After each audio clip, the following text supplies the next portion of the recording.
ఈరోజు మనం mathematics content చూద్దామండి. దాంట్లో క్వశ్చన్ నెంబర్ 1 √2 = 1.414 మరియు √5 = 2.236 అయిన √10 - √5/2 √2 విలువ 3 దశాంశ స్థానముల వరకు అని ఇచ్చాడు ఇక్కడ. అంటే ఇప్పుడు మనం √10 - √5/2 √2 విలువ చెప్పాలి. దానికి ఆప్షన్స్ ఇచ్చాడు.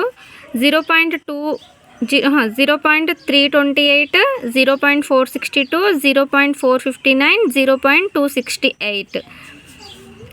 దీనికి ఆన్సరు నేను ఆన్సర్ చెప్పడానికి ముందే మీరు దీన్ని మ్యూట్లో పెట్టేసుకుని ఆన్సర్ ఏంటనేది క్యాలిక్యులేట్ చేయండి. మీకు ఛాన్స్ ఉందనుకోండి ఏదనేది అంటే ఈ 4లో ఏదైనా ఈక్వల్గా వచ్చిందా, కొంచెం అటు ఇటుగా వచ్చిందా అనేది చూడండి. ఏది రాలేదు అనుకుంటే అప్పుడు మీరు ఆన్సర్ చూసి ఈ ఆన్సర్కి అప్పుడు మీరు వాల్యూ చేసుకోండి, కరెక్ట్ అవుతుందో లేదో చూసుకోండి. దీనికి ఆన్సర్ వచ్చేసి ఆప్షన్ 1 0.328. అండ్ క్వశ్చన్ నెంబర్ 2 ఈ క్రింది వానిలో సాపేక్ష ప్రధాన సంఖ్యలు ఏవి? 1835, 1768, 3045 పైవన్నీ. ఆన్సర్ వచ్చేసి 1835. సాపేక్ష ప్రధాన సంఖ్యలు అంటే 1835. And question number 3 x³ - px² + 6x - pను x - pతో భాగిస్తే వచ్చు శేషము ఎంత?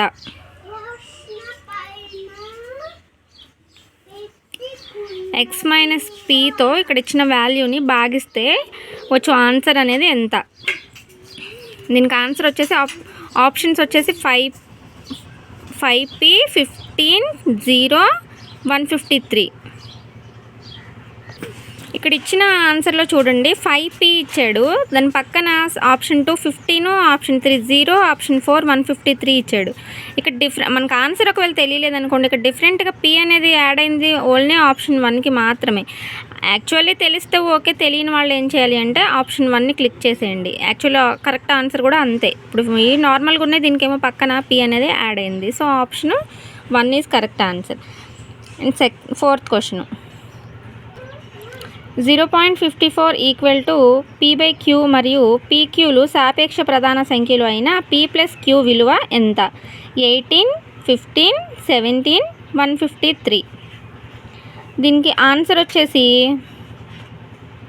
17.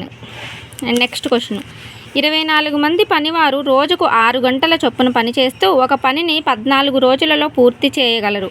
అయినా రోజుకు 7 గంటల వంతున పనిచేస్తూ ఆ పనిని 8 రోజులలో పూర్తి చేయవలనన్న కావలసిన పనివారి సంఖ్య ఎంత? 24 మెంబర్స్ 6 గంటల చొప్పున పనిచేస్తే ఒక పనిని 14 రోజుల్లో పూర్తి చేయగలరు.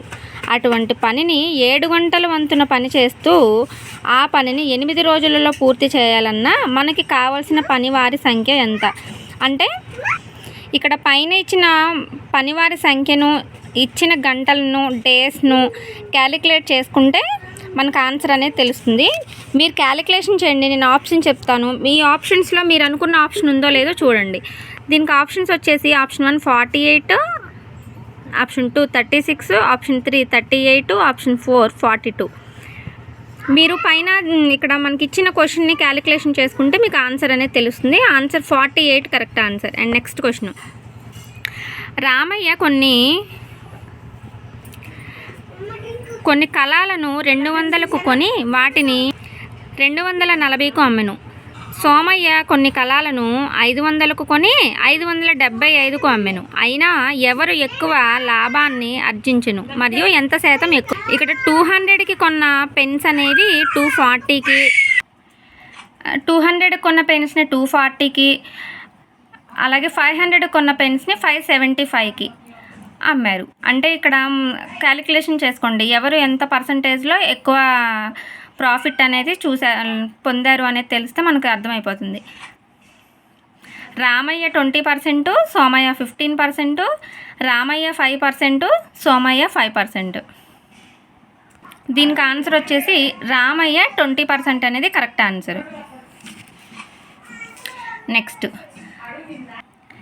Next question 1/2 cube plus 1/3 cube minus 5/6 whole cube.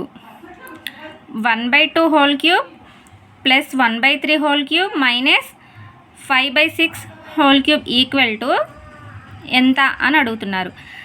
దీనికి -2/5 -5/12 -7/12 5/11. దీనికి ఆన్సర్ వచ్చేసి -5/12. Question number 8.